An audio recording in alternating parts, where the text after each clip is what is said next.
I'm Jim Zirin. Welcome back for more conversations. Joanne Lipman is a woman who has had it all.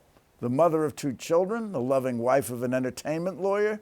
She broke new ground where she was for 2 decades, a top reporter and eventually deputy managing editor of the Wall Street Journal, the first woman ever to hold that post. She later became editor-in-chief of USA Today. She has achieved great success in the world of media organizations. Most recently, she won a Distinguished Journalism Fellowship at the Institute for Advanced Study at Princeton. That's where Albert Einstein used to hold court. Joanne is the whole package and the real thing. She's written an important best-selling book entitled That's What She Said, What Men and Women Need to Know About Working Together, where she concludes that true gender equality is still an elusive aspiration in the American workplace. I'm pleased to welcome Joanne Lipman to the program. Thank you, Jim. It's great to be here. Thanks for having me. Well, Joanne, how serious a problem is gender inequality in the workplace? Well, it remains a huge problem, but the point of the book, the reason I wrote That's What She Said, is because it's been seen historically as a female problem. And in fact, it's actually an issue for all of us, for men and women. And that's the reason for that subtitle, What Men and Women Need to Know, is because it's so important that we get men into the conversation. And the reason I wrote the book in the first place is because women, when we get together and we go to these women's conferences or even just like at lunch or dinner together, women talk all the time about the issues that we face at work.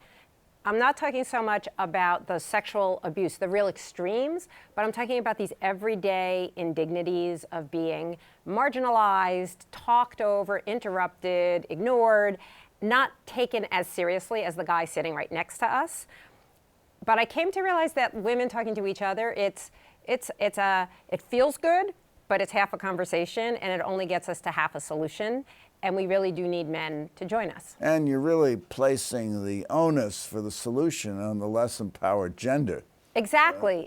We're putting all the pressure on the people who are the less empowered and saying, hey, you fix it, as opposed to saying, you know what, this is an issue for all of us, and we need all of us working together. So we've got to bring men into the conversation. 100%. Okay, so now does it evidence gender inequality that only 25 of the chief executive officers in the Fortune 500 companies are women? So, right, if you look at it, 6.6% currently of Fortune 500 CEOs are female. That is an historic high. This is nuts. I have to say, think about this. Compare that to graduation rates. If we look at women who now make up more than 50% of college graduates, this has been true for more than 30 years. The average CEO of a company is in his mid-50s.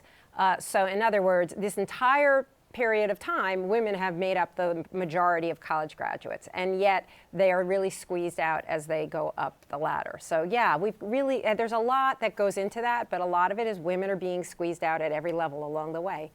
Well, women have a particular problem, which is balancing work and family. How do you address that problem? Well, there's a couple of ways. And so in That's What She Said, one of the things I do, I have a cheat sheet in the back of the book for individuals. I have 2 cheat sheets, actually. One's for individuals, one's for organizations, that basically sort of distill the lessons that I took away as I was doing the reporting.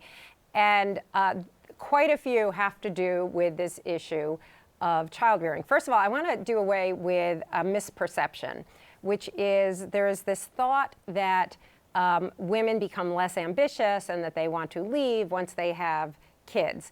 But in fact, women, when they start in the workplace, actually, if you look at the percentages, they are more highly ambitious than men. There's a higher percentage of women who aspire to top executive positions. Within 2 years, that plummets. So this is long before that they are having kids and leaving the workplace. So when you started at the Wall Street Journal, did you aspire to becoming deputy managing editor, or did you just want to be a reporter? When I joined the Wall Street Journal, I was so happy to be there. I was like, I said, the rest of my career, whatever happens, it's all icing on the cake. My dream maybe I was an odd kid, but my dream as a teenager was to work at the Wall Street Journal, literally. My dad got it every day at home from the time before I was born. And I knew I wanted to be some sort of writer. But when I was 18, I had an internship with a magazine that has since been long gone. But in any case, I had this internship, and I would ride the bus from New Jersey to New York City, commuting every day with my dad. And for the first time, Was he a journalist? He was a businessman, and he read his Wall Street Journal. And this is before iPhones. And so I, out of boredom, one day, I picked up his Wall Street Journal, which I'd never looked at in my life, even though it was at our house every day. And I started reading it, and I became absolutely enamored because it was this, at the time, black and white paper that looked really serious and stern. But as I started reading it every day, I started realizing that the stories it was telling were so colorful. The people it was talking about were so amazing. It was like a serialized drama, reading it every single day. And I just became hooked. The writing on the front page was the best writing I had ever read. And I said, someday I want to do this. And I actually worked toward getting the Wall Street Journal internship when I was in college. And what was your beat when you started as a reporter? Were you into financial journalism, or were you doing feature stories? Or? No, financial journalism right from the start. My first beat was insurance. My second beat was real estate at the dawn of... Real estate and insurance. Real estate at the dawn of securitization. I covered Donald Trump, among many others. And then that's a consummation devoutly to be wished. That was an interesting, very interesting. The one thing I used to say to my husband, who was then my boyfriend, but I used to say, because I also covered advertising after that, and when I went from real estate to advertising, and I met the top ad executives, and I'm like, they don't hold a candle in terms of being salesmen to the real estate guys who were just like selling all the time. It was really interesting. But we're digressing a little bit here. Well, yes, back to women in the workplace. So there you are in the workplace. Now, people advance in the workplace, I suppose men and women, because they have mentors who bring them along. Yes. Did you find a mentor at the Wall Street Journal? I had many mentors, and they were all men. And this is really, really important, because when getting back to this whole issue of why are we losing women, and the fact that women have kids and maybe leave the workplace. So here's the issue. Women leave the workplace, and there was a consulting firm where they were losing women when they had kids. And the women would tell them, this is why I'm leaving, because I can't balance. But this consulting firm went back and did a deep dive with these women, and they found it wasn't just that they had the pull of their family, it was what they did not have in the workplace. They said they did not feel like they had someone there who had their back. They didn't feel that they were as valued and as part of the community in work as they did at home. So it was the lack of balance. And men tend to have a community, particularly male-dominated organizations. They feel like they belong. There's actually a phrase for this. I was speaking at a business school, and there was a sociology professor, and she said, the phrase you're talking about is called, it's belonging uncertainty. And it's not outright harassment. It is this feeling that, there's little, very subtle signals that you're not part of the crowd, that you're really not valued. It's little things, like you go to the meeting and all the guys are talking about last night's game and you're not included. Or they're all heading out to go out to lunch. Well, why don't you watch last night's game so you can join in the conversation? But why should you have to do that, right? Why should you not be part of this group? They're going out to lunch, they don't include you. There's just little, very subtle signals. It's essentially junior high all over again. There's the cool kids at the cafeteria table, and then there's you sitting over here. So you feel you're on the outside looking in. Exactly, and also men tend to have not just mentors who can give them advice. They have sponsors who are actively pulling for them, who can get them the next job. Women tend not to do that. And the reason for that is, we all feel like we are attracted to, younger people who remind us of ourselves. And if your management is generally white men, they will generally be, they'll find other young white men who they tend to mentor and to sponsor. And so women and other underrepresented groups too, people of color and LGBTQ, et cetera, feel left out of this belonging uncertainty. Now, here's how you can get over it, because you can get over it. This is the thing. How did you get over it? You had mentors. I mean, did they not bring you along? I had sponsors. So this is the amazing thing that I did not even realize until I was writing the book. So what happened was I had 2 kids in 2 years, came back from my second maternity leave. I was ready to go part-time, which we couldn't afford at the time because we were still paying off our student loans. But I would have if I could have. But instead, first of all, I had a great boss who, the first thing that happened was he said, you know what, you can work at home part of the time while you're working all this out. And that was unusual at the time. But here's the even more important issue. After a few months back from maternity leave, my bosses came to me and they offered me a promotion. And I said no. A few months later, another opportunity came up, and they came back to me, and they said, hey, here's another opportunity. Do you want to put your hat in the ring? And I said no. This happened for 5 years. 5 years where they would come to me every time there was an opportunity for a promotion that they thought I might be interested in being in the pool, throwing my hat in the ring.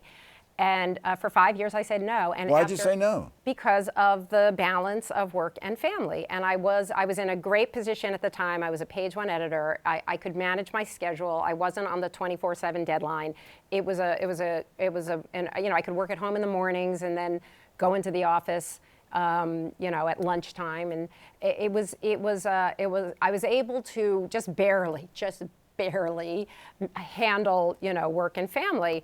But did you consider saying yes on condition that thus and so? So there were opportunities that would have required moving, which I actually didn't want to do, that would have required, that would have required sort of different hours that I was not prepared to do, and they were inherent in the position. But here's the thing, my bosses never, ever crossed me off the list. So for most women, the first time that they would say, no, I'm overloaded, I don't want to take that promotion, they get crossed off the list. For me, my bosses never, ever took me off the list. And they were all men, and they came back to me time after time. And after 5 years, my younger child was in kindergarten, and they came and they said, my boss, Paul Steiger, came to me and said, hey, would you like to invent a brand new 4th section of the Wall Street Journal from scratch? I was like, hell yeah, I would love to do that. But the fact is, most women don't have that opportunity. And had they not continued to keep me on the list and keep me top of mind, I would never have had the opportunity to rise that far at the Wall Street Journal, to go on to be editor-in-chief of a business magazine, editor-in-chief of USA Today, chief content officer of Gannett. Every opportunity I have had is because when my kids were babies, they didn't write me off. It's all stems from that. And we can do this. It's not that hard. And I see it all the time at companies where young women or women who start having kids maybe want to dial back, or maybe they even leave the workplace for a little while. But then they want to come back, and they've got all the ambition and energy and intelligence and life experience in the world, and they would just hit the ground running. But they are pretty much invisible to employers. And so I really do think that is our single greatest untapped resource, are these women who are ready to rev up again, who either have had, taken sideline mommy track jobs, or who have even left the workplace and are ready to dive back in. So without being self-flattering, why do you suppose you remained on the list while others may have been crossed off the list when you were rendering the same excuse they were? Well, it was the organization and the bosses who I had who were doing the right thing. Interested in you because of your ability, but they were acting as sponsors, not just mentors. They were acting as sponsors, as in, we want to help you get to the next, the next step and the next step. And I've tried to pay that forward. But that's what we need to see in these other organizations. You see this, with the consulting firms where women are leaving and they're saying, well, there's nobody in the office who really cares if I stay, right? We need to kind of turn that dynamic around. And I was very fortunate. I was also, at that time, that was very unusual. But I do think now that I've seen it and how it works, it can work. It can work in any organization. What about disparity in performance reviews? Frequently, women say they're told you've got to be less strident, you've got to be less aggressive, and men are told you have this opportunity, you should be working for this opportunity, or getting to know thus and so, or doing something that'll really help them in their career. That is 100% true. So there's actually studies of performance reviews, and they find that men are given very straightforward advice and feedback. Women tend to be given personality critiques, and there was a study that was done of written performance reviews, and the vast majority of the women were given critiques, and the top words that were used to describe them were strident, irrational, and abrasive. Abrasive was the one used the most. And only 2 out of more than 100 men in this study got any reference to any personality category critique, just even any personality characteristic at all.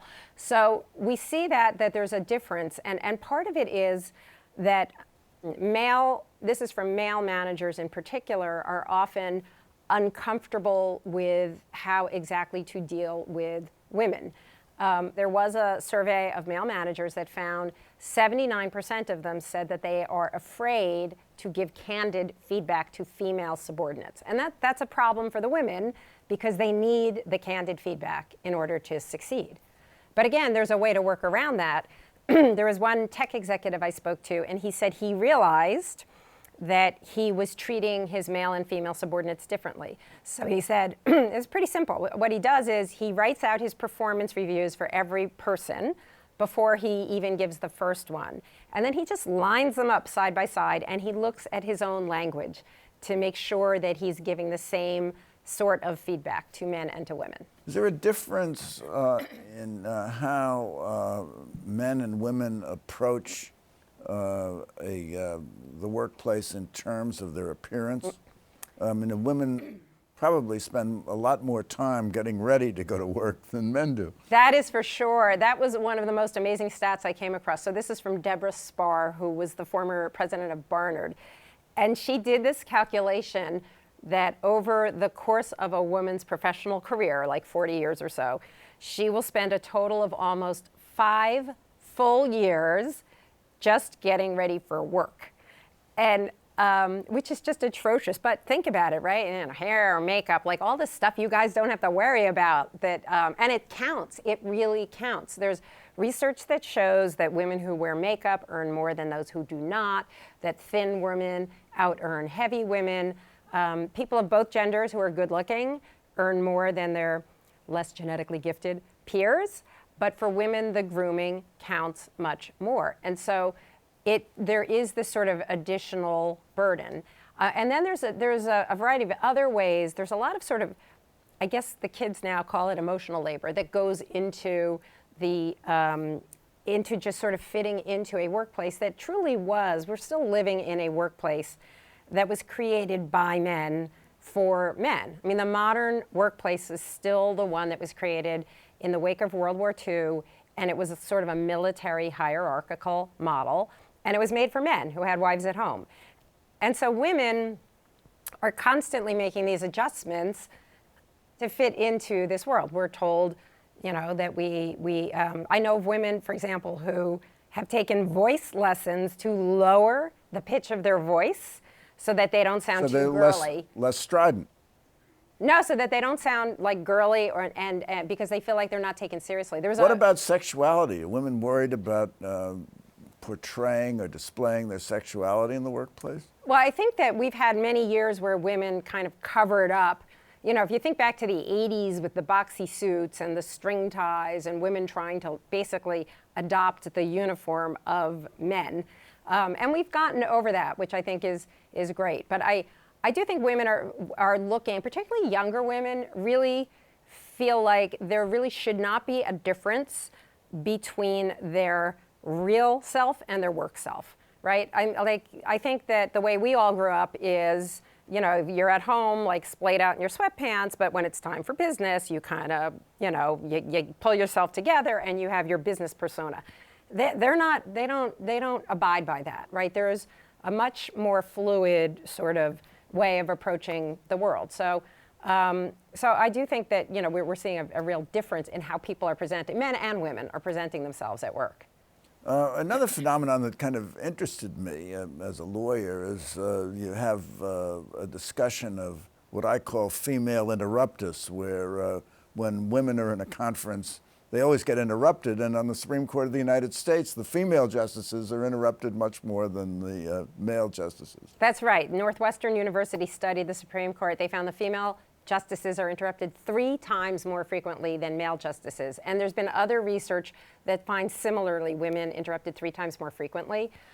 There's another thing that happens to women as well. And a lot of this is invisible to men because it's not happening to them, right? So, but another thing that happens when women are in the minority in a room, which is very often the case in business, their voices are literally not heard. So when I speak with groups of women, I very often will ask for a show of hands and if they have experienced the following scenario. You say something in a meeting, nobody seems to hear it, it's like crickets, and then 2 minutes later, a guy repeats exactly what you just said, and everybody turns to him and they're like, hey, Bill, great idea you had. And usually 100% of hands will go up because it happens to all women. And I will tell you, it has happened to me a million times, and I literally used to think it was just me. There was something about me. Because you have good ideas, so people want to steal them. Well, I just thought there was something that, like, somehow I would question myself, like, did I not articulate that properly? Is there something, did I not say that forcefully enough? Was I not clear in what I just said? And I questioned myself. And then it wasn't until I was writing the book and doing the research that I learned that this is actually a phenomenon that happens to women. And I spoke to a screenwriter and a showrunner who was really, really smart about this because he said that he had he had a room of writers, like showrunners do, like 12 writers at a table. And he said only 2 were women. And he said that the women were failing. Like the guys got their ideas through, the women didn't. And he said it took him too long to realize it, but he finally tuned in and he said he realized that every time the women tried to pitch an idea, they would get cut off by the men and they never got to finish their idea. So first of all, he created a no interruptions rule for people who are pitching ideas. But also what he said to me, and that, by the way, that solved the problem instantly. Suddenly the women were succeeding. But the other thing he said to me, which I thought was pretty self-revelatory, was he said he realized that the women's voices, these 2 lone women, the voices were actually not registering to him. He wasn't noticing that they were being interrupted, that they were not getting to speak, because his voice, as he said, his ear was so attuned to the male voices in the room. And that is actually what happens to the minority. So I have a question for you, Joanne Lipman. And the question is, how would you go about solving this terrible problem of gender disparity in the workplace? So in That's What She Said, like I said, there are a bunch of, there are strategies for individuals and strategies for organizations. And some of them are really simple. That, like the idea... After the notes is the cheat sheet. Tips and takeaways for men and women. Exactly. So among them are some very simple strategies. So I love the idea, the no interruptions, either a no interruptions rule, or I do feel like anyone should be empowered in a meeting to say, hey, Susan was speaking, I would love to hear her finish. It's really easy. There's a couple of other ideas, and men and women can do this. So one is called amplification. So amplification is the idea that if a woman says something in the meeting and there's that crickets thing, somebody else, could be you, it could be me, man or woman, repeats what she just said and gives her credit by name, thus amplifying her point. It's really simple, but it has to be intentional. It doesn't just sort of happen. You have to pay attention. Based on an idea by Joanne Lipman, I think. Well, yes, there you go.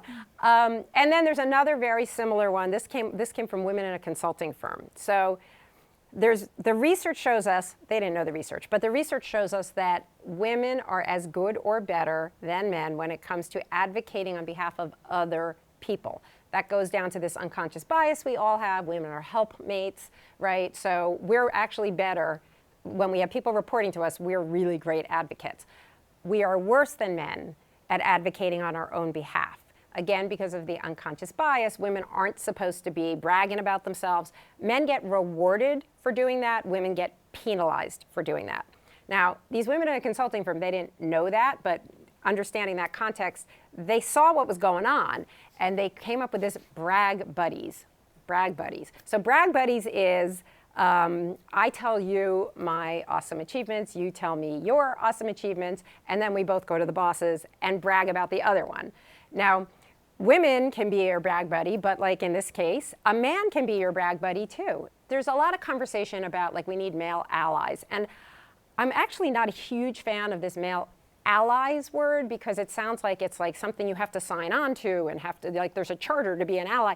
It's really having friends, it's having relationships, it's building relationships. And right now, we don't have strong enough relationships, particularly between the men who are generally the ones who are in charge, and the younger people who are coming up who maybe don't fall in sort of the mainstream. And that would be your women, your people of color, your LGBTQ community, your disabled, right? Anybody who's underrepresented, those people don't have those strong relationships. And that's what we need to build on. Okay, great ideas by Joanne Lipman. So thank you so much for coming by. This has been just marvelous. Oh, it's great. And thank you. Thank you for coming by. Tune in next week for more conversations. I'm Jim Zirin.